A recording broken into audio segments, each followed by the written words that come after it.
केंद्रीय गृह मंत्री अमित शाह जी हमारे साथ हैं, अभी उनसे बात करते हैं। अमित भाई, आप लगातार बंगाल में 2-2.5 साल से लगे हुए हैं और नहीं भाई, आप क्यों कम कर रहे हो? मैं पूरे 6 साल से लगा हुआ हूँ। नहीं, 2-2.5 साल से लगातार लगे, जीत के बाद 6 साल से भारतीय जनता पार्टी यहाँ अपना काम विस्तार करने के लिए प्रयास कर रही है।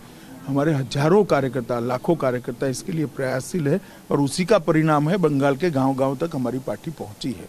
और उसी का परिणाम है भय एक उत्पन्न हुआ है जो हमारे कार्यकर्ताओं पर हिंसा करने के लिए हमारे विचारधारा के विरोधी लोगों को प्रेरित करता है। जिस तरह से यहाँ एक तनाव का माहौल बन रहा है, तृणमूल के द्वारा बीजेपी कार्यकर्ताओं पर आए दिन हमला हो रहा है, वैसे में आज की तारीख में सेंटर का इंटरवेंशन आपने कुछ नहीं किया है, लेकिन यहाँ के कार्यकर्ता इससे काफ़ी परेशान है कि कैसे आगे हम लोग चुनाव जीतेंगे। अभी मेरे ऐसे दिन नहीं आए कि आपके माध्यम से मेरे कार्यकर्ता की परेशानी मुझे जाननी पड़ेगी।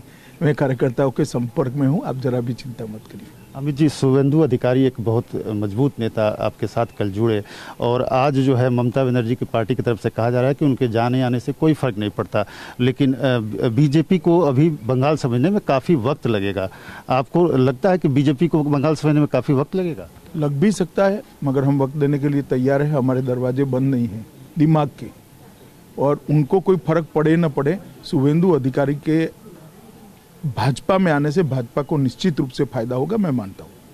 आपने जो केंद्र सरकार है लगातार बंगाल में जो कार्यकर्ताओं पे हमला हो रहा है और जिस तरह से रवैया है बंगाल सरकार का, आपने 3 अधिकारियों को भी बुलाया लेकिन वो अब तक नहीं आए। एक तरह से कन्फ्रंटेशन की स्थिति बनाया जा रहा है राज्य सरकार के द्वारा, तो वैसी स्थिति में कैसे आगे सरकार काम करेगी? इस तरह की बातें ऐसे इंटरव्यू में नहीं की जा सकती। ये एक संवैधानिक मामला है, गृह मंत्रालय इस पर उपयुक्त विचार कर अपना निर्णय करेगा।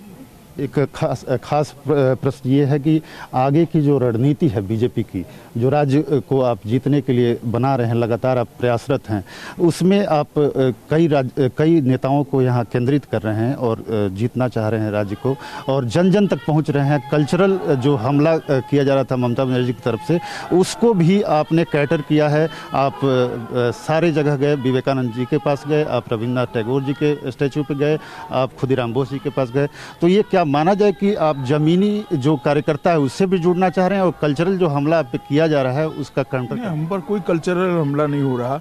खुदीराम बोस, विवेकानंद और टैगोर आज से नहीं, बचपन से भारतीय जनता पार्टी के हर कार्यकर्ता के लिए श्रद्धा केंद्र है।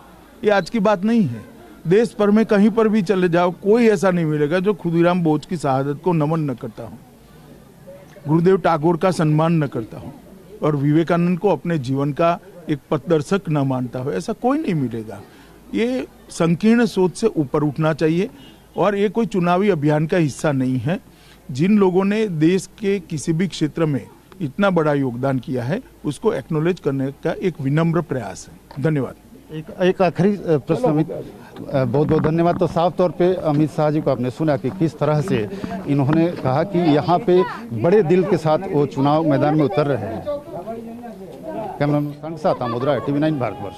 फिक्र आपकी, सोमवार से शुक्रवार रात 9 बजे सिर्फ TV9 भारतवर्ष पर।